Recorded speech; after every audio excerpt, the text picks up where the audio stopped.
नमस्कार, अथांग रेसिपीमध्ये आपलं स्वागत आहे। आज आपण बनवणार आहोत कोथिंबीर वडी। चला तर रेसिपीला सुरुवात करूया। मी कोथिंबीरीची एक गड्डी निसून घेतलेली होती आणि कोथिंबीर वडी बनवण्यासाठीच इथे साहित्य मी घेतलेलं आहे।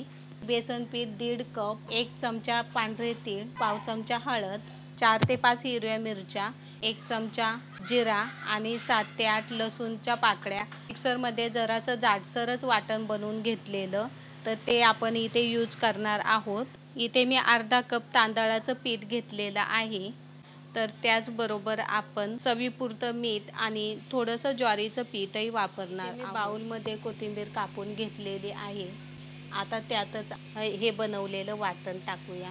चवीपुरतं मीठ, हळद, ज्वारीचं पीठ अर्धा कप, तांदळाचं पीठ, त्याचबरोबर बेसन पीठ हे आपण चांगलं मिक्स करून घेऊया।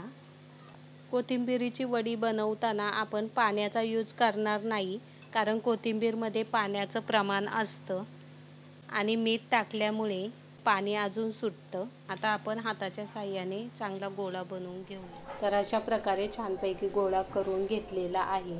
आता आपण याच्यावरती पाव चमचा ओवा टाकूया आणि तिळही टाकून घेऊया।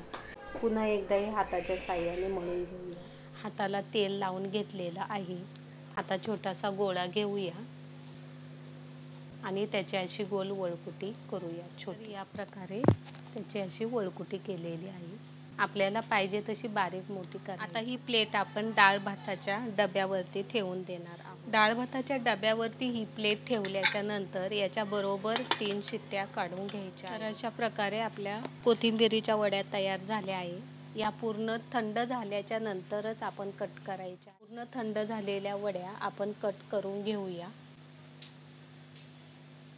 गरम असतानाच कट केल्या की ते नीट कापल्या जात नाही, मधूनच तुटतात, म्हणून पूर्ण थंड होऊन द्यायच्या आणि त्यानंतरच त्या कट करायच्या।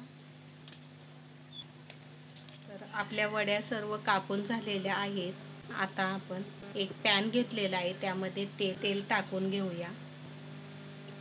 आपल्याला वड्या जास्त तळून घ्यायच्या नाही, त्या फक्त सॅलो फ्राय करायच्या आहेत। तुम्हाला आवडत असेल तर तळूही शकता। तर याला छानपैकी कुरकुरीतपणा येण्यासाठी आपण या चांगल्या भाजून घेणार आहोत। खालच्या साईडने हलकासा गोल्डन कलर आला की मग आपल्याला त्या पलटी करायच्या आहेत। आता कोथिंबीर वडी पलटी करून घेऊया।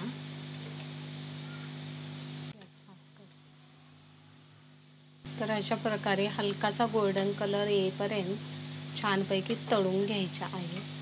तुम्हाला आवडत असेल तर सॅलो फ्रायच्या ऐवजी तुम्ही डायरेक्ट तेलामध्ये डीप फ्राय करू शकता। आता ह्या वड्या एका मोठ्या झाऱ्यामध्ये काढून घेऊया। 1 मिनिट तेल निथळलं की लगेच आपण टिश्यू पेपरवरती ह्या वड्या काढून घ्यायच्या आहेत आणि अशाच प्रकारे बाकीच्या सर्व आपण तळून घेऊया। तर अशा प्रकारे कोथिंबीर वडी तयार आहे। ही रेसिपी आवडल्यास अथांग रेसिपीला लाईक करा, शेअर करा, सबस्क्राईब करा। खा आणि स्वस्थ राहा।